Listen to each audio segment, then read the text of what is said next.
No one knows what the future holds, but we can take what we've learned during the pandemic to prepare buildings for future conditions, including health emergencies and natural disasters. The Johnson Controls Flexible Facilities solution modernizes critical building systems with pre-designed operating strategies and equipment configurations that adapt to new requirements so you can keep your staff and visitors safe and healthy regardless of conditions. So what does that look like? Let's give an example using a rural public college. Midnight.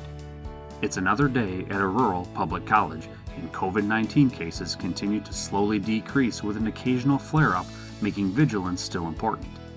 The empty lecture hall is ventilated at a reduced rate while in unoccupied ventilation mode, and disinfectant lighting continues to help disinfect the air in classrooms and other spaces. 5 a.m.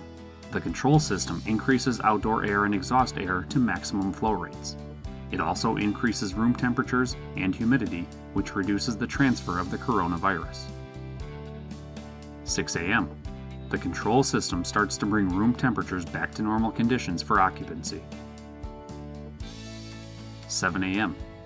Classes are about to begin and students and faculty are entering buildings across campus securely and safely, focused on a day of learning. They are screened at entrances with thermal scanning cameras. Anyone with an elevated skin temperature waits for 20 minutes in a nearby isolation room, maintaining negative pressure to avoid infecting others. If a second temperature measurement indicates a fever or there are other symptoms, then the student is sent to the health center. 7:30 a.m. Unfortunately, a student arrives at the business school with an elevated temperature. They are sent to the health center for further evaluation.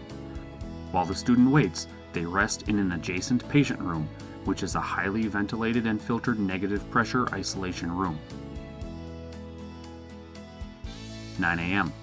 Back at the student center, the occupant detection system installed to enforce social distancing and support student contact tracing for health purposes is also used to adjust ventilation rates to actual space occupancy throughout the day.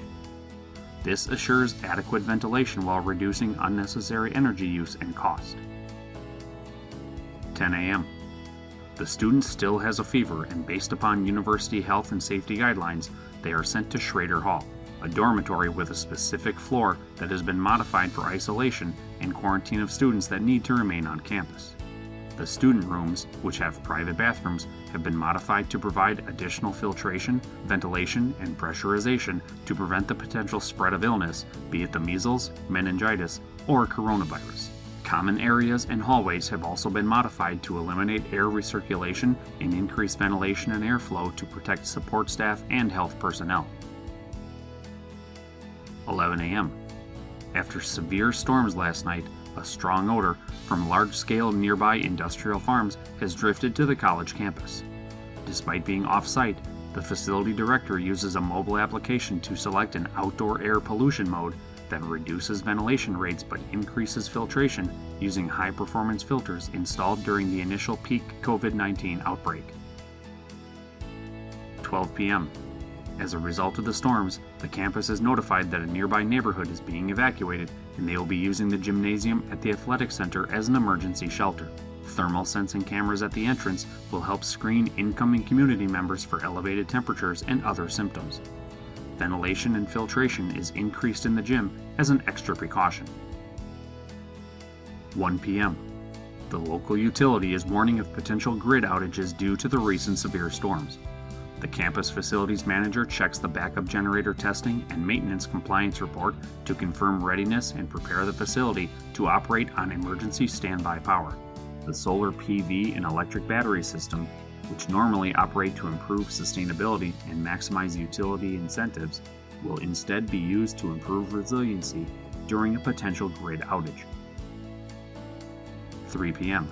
The electric grid goes out and the campus switches to backup power generation, which maintains power for critical services such as HVAC and lighting. 4 p.m. With an increased electrical demand for charging mobile devices, refrigerating food, and other critical items at the gym, the building manager initiates a demand reduction sequence for reducing non-critical loads, dimming lights, and adjusting temperatures, which is normally used to capture utility demand response incentives. 5 p.m. The electric grid comes back on as crews work to address the downed power lines from the storms. As outdoor air quality improves and full ventilation is restored, community members return to their homes. A 2-hour ventilation flush is initiated to help disinfect the gymnasium in addition to a thorough physical cleaning. 6 p.m. Because a student was isolated in the health center during the day, after unoccupied conditions are confirmed by the control system, the space is set for disinfectant light treatment, which helps cleanse viral contamination on surfaces. 7 p.m.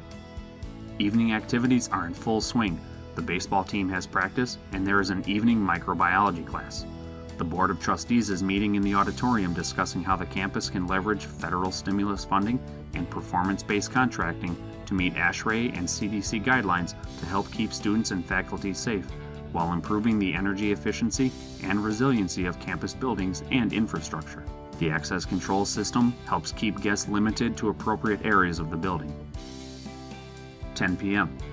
The campus again increases ventilation to flush the building while unoccupied, and disinfectant lighting is set to do its work overnight to help treat viral contamination in classrooms.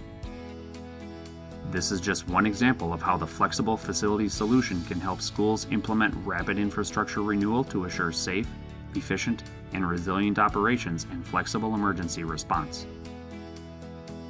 Johnson Controls, the power behind your mission.